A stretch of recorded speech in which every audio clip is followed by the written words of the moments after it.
back to Einstein's Eyes, everyone. Thank you for being here, where we dive deep into the fascinating world of ophthalmology and how it intersects with various aspects of health and medicine. Today, we're going to shed light on a medication that has revolutionized acne treatment, but comes with significant ocular considerations, Accutane, also known as isotretinoin. This powerful drug has helped millions achieve clearer skin.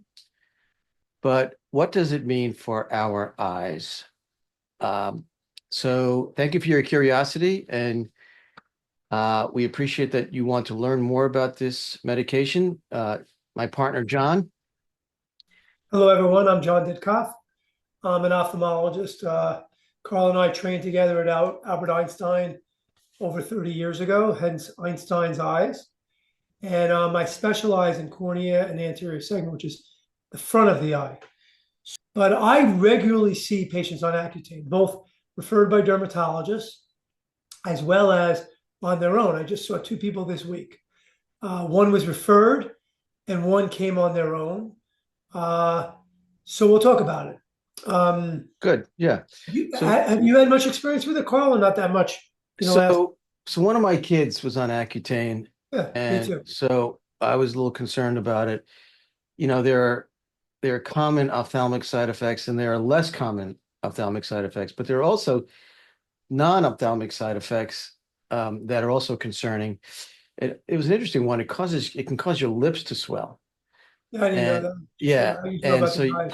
you got to watch for that. But Carl said it's a wonderful drug. I mean, many people have much better skin, and it's not just cosmetic. It's functional in a lot of people that have really severe acne, um, where it's functional. I mean, it's painful. It creates other problems, but it's a very good drug. right, right. And just for the audience, so Accutane um, can decrease excess oil that the pores are not clogged. It also reduces inflammation, decreases redness associated with acne. So that's really the main mechanism for Accutane is it shrinks the oil glands and prevents the pores from clogging and reduces inflammation. Can be a great drug. So the drugs you want to stay away from when you're on Accutane are vitamin A supplements because isotretinoin is a vitamin A associated compound, and you want to avoid tetracyclines as well, corticosteroids, other acne treatments, Right. alcohol. You got to keep to a minimum. Dilantin, or also known as phenytoin, strong sunlight, and sunbeds or tanning beds. And just stay away from other cosmetic skin procedures like waxing or laser treatment. So those are some of the things to avoid. John, Yeah. let's get back to the ophthalmic conditions. So I'd like to summarize. I mean, I'd like to talk about first what I've seen because I've seen it firsthand on some of the issues on many patients and some of them very rare. And then we'll just hit upon some rare things that I've never seen, but I've heard about case reports. So the most common problem I've seen from Accutane in my patient population is dry eye blepharitis. So I've seen many people when they're on the medication start experiencing tearing, irritation, burning, redness, typical symptoms of dry eye. But these are young, otherwise healthy people that have never had the problem before. And some of them get a condition called blepharitis, which we have a video about, but it's basically excess oil production along the glands along the eyelids. So that creates matter and particles and oil buildup. And we're not going to get too into detail other than to say it irritates the eyes. It almost feels like a mild conjunctivitis, mild red eye, irritation, burning, tearing. That's the most common thing we see. And before we talk about treatment for those people, I'll hit on some other things. So rarely, I've seen a condition called idiopathic intracranial hypertension. The other name for that is pseudotumor cerebri. That's a mouthful. We're not going to get into detail with it other than to say that Accutane in some rare individuals, extremely rare, this is less than 1%, can elevate the pressure in a person's brain. So they start to get headache. They might get transient blurred vision. They might even start to feel visual field cuts. And if you're experiencing either headaches or transient blurred vision, you need to see an eye doctor / and a neurologist, because if there's actually elevated pressure in your brain, that could be dangerous. Generally, an eye doctor like myself will diagnose it because we look in the back of the eye and we can see the nerve is swollen. And I've seen 2 cases in my career with that. Unfortunately, they both did fine. They stopped the medication and it went away.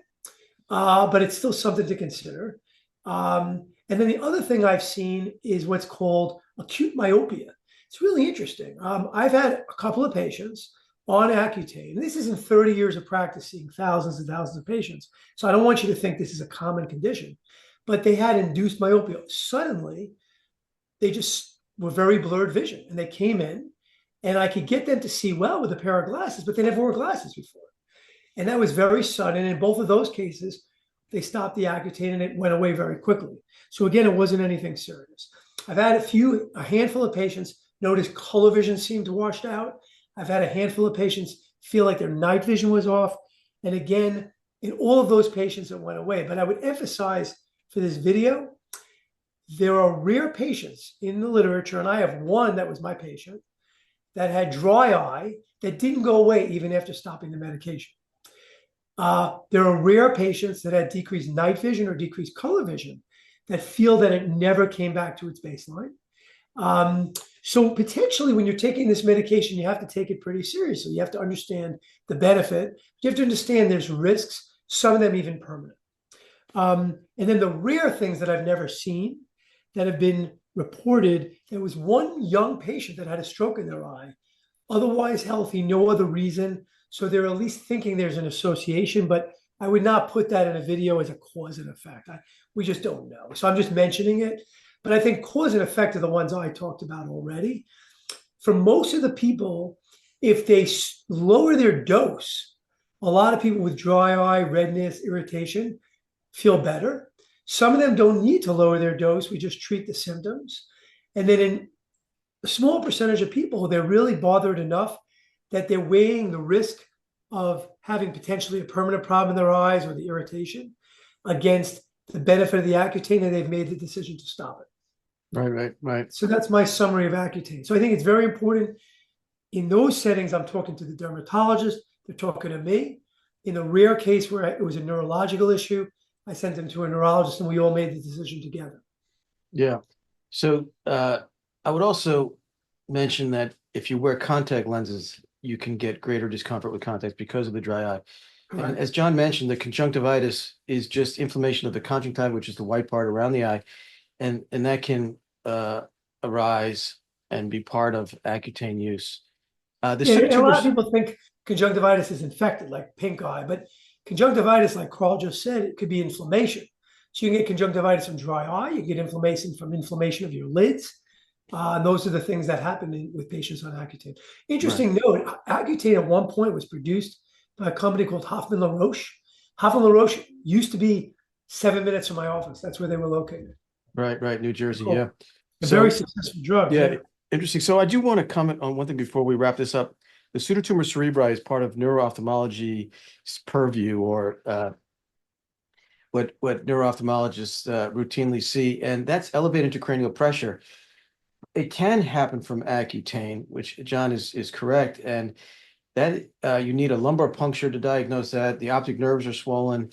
You can get blurred vision. You can get double vision, particularly horizontally, and you can hear a whooshing sound. It almost it's like hearing your heartbeat when you lie down, and your vision can black out for short periods of time, called transient obscurations of vision. So that's a really, I would say, unique and rare side effect of Accutane, but one that can be overlooked by folks who don't see a lot of pseudotumor cerebri patients, and it can be really a conundrum for many docs that are just not familiar with this. But yeah, so thank you for. If you have a headache and it's a new headache and you're on Accutane, it's lasting more than a day or two, you need to be evaluated.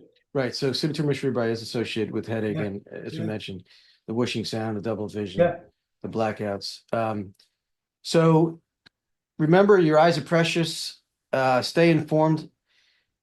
You guys are curious, you're lifelong learners. Thank you for being here.